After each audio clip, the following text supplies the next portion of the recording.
Morning, kagandang umaga.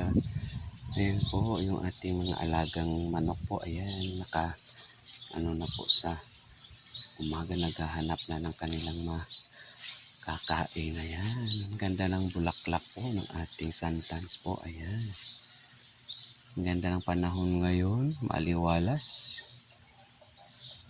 Ayan po, punta tayo dito sa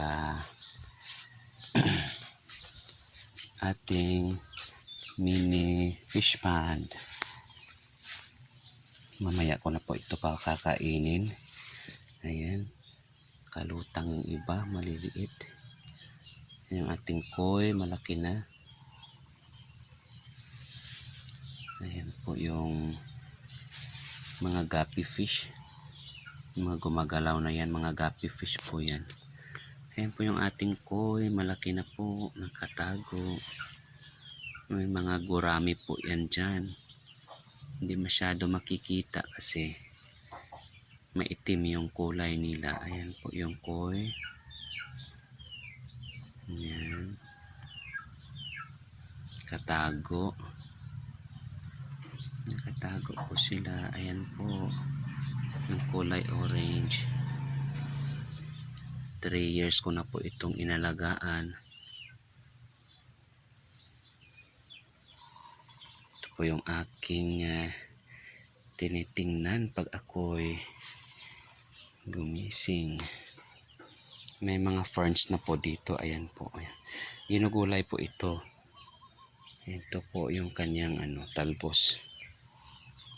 Ferns, daming ferns. Ito naman po yung mga blueberry. Ayan.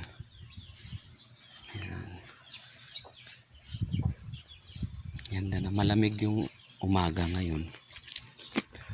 Kasi wala pa po si haring araw, hindi pa lumabas. Ito yung mga tanim. Ito po yung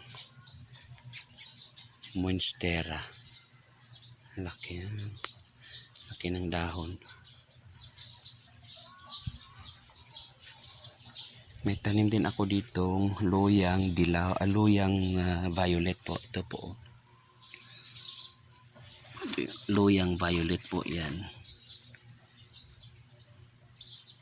Ayan. Para sa may mga diabetes po, ito po yung gamot, halamang gamot. Kinakain po yan. And thank you for watching. See you again sa susunod po nating video. Please like and share po. Bye bye.